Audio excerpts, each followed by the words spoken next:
అందరికీ నమస్కారం. వాస్తవాలకు ప్రతిబింబం కేజేఎస్ మీడియా. ఉన్నది ఉన్నట్టుగా అందించటమే మా జర్నలిజం. బ్రేకింగ్ న్యూస్ చూద్దాం. EPFO good news. పేరు మార్పు, అకౌంట్ ట్రాన్స్ఫర్ ఇక సులువు. ఈ డీటెయిల్స్ చూసే ముందు ఈ వీడియో నచ్చినట్లయితే లైక్ చేయండి, షేర్ చేయండి. మరిన్ని వీడియోల కొరకు మా ఛానల్ సబ్స్క్రైబ్ చేయండి. ఉద్యోగ భవిష్య నిధి సంస్థ ఈపీఎఫ్ఓ కీలక నిర్ణయం తీసుకుంది.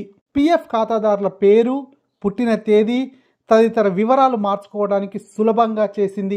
ఇక యజమాని ఎంప్లాయర్ కానీ ఈపీఎఫ్ఓ ఆమోదం అవసరం లేకుండా ఆన్లైన్లోనే సులువుగా మార్చుకునే వీలు కల్పించింది. ఈకేవైసీ పూర్తి చేసిన ఈపీఎఫ్ ఖాతాలను యజమాని జోక్యం లేకుండానే ట్రాన్స్ఫర్ చేసుకునే మరో సదుపాయాన్ని అందుబాటులోకి తీసుకువచ్చింది. కేంద్ర కార్మిక శాఖ మంత్రి మన్సుఖ్ మాండవీయ ఈ 2 సేవలను శనివారం ప్రారంభించారు. వీటి వల్ల ఈపీఎఫ్ఓ ప్రక్రియ సులభతరం కావడంతో పాటు యజమానులపై పని ఒత్తిడి తగ్గుతుందని చెప్పారు. ఈపీఎఫ్ఓ ఖాతాదారులకు సంబంధించిన వ్యక్తిగత వివరాలైన పేరు, పుట్టిన తేదీ, లింగం, జాతీయత, తండ్రి పేరు లేదా తల్లి పేరు, వైవాహిక స్థితి, జీవిత భాగస్వామి పేరు, ఉద్యోగంలో చేరిన తేదీ, ఉద్యోగం వీడిన తేదీ వంటి వివరాల విషయంలో సాధారణంగా తప్పులు దొర్లుతుంటాయి. వీటిని మార్చుకోవడం ఇకపై సులభతరం కానుంది.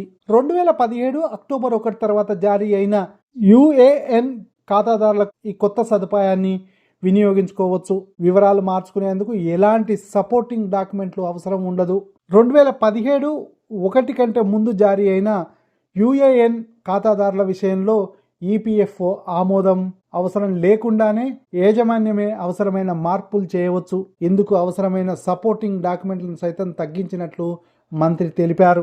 ఆధార్తో లింక్ చేయని యుఎన్ఏ ఖాతాల విషయంలో ఏమైనా మార్పులు చేయాల్సిన సందర్భంలో మాత్రం యజమానికి ఫిజికల్ డాక్యుమెంట్లు సమర్పించాల్సి ఉంటుంది. వారి వెరిఫికేషన్ పూర్తయిన తర్వాత ఈపీఎఫ్ఓ ఆమోదం కోసం పంపించాల్సి ఉంటుంది. ప్రస్తుతం ఇలా ఉంది.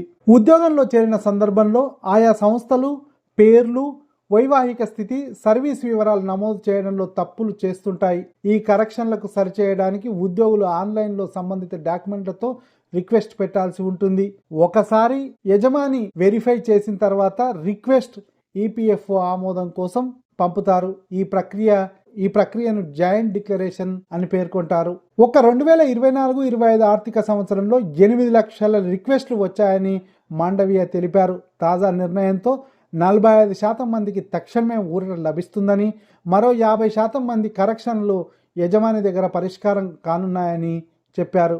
ఇప్పటికే ఎవరైనా సభ్యులు అభ్యర్థనలు యజమాని వద్ద పెండింగ్లో ఉంటే డిలీట్ చేసి కొత్త సదుపాయాన్ని వినియోగించుకోవచ్చని తెలిపారు. ఇక ఉద్యోగం మారినప్పుడు ఈపీఎఫ్ అకౌంట్ను సులువుగా ట్రాన్స్ఫర్ చేసుకోవచ్చు.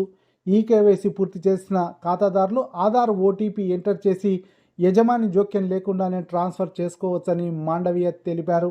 ఒకవేళ ఎవరైనా ట్రాన్స్ఫర్ రిక్వెస్ట్ ప్రస్తుతం ఎంప్లాయర్ వద్ద పెండింగ్లో ఉంటే డిలీట్ చేసి నేరుగా ఈపీఎఫ్ఓకి అభ్యర్థన పెట్టుకోవచ్చని వివరించారు.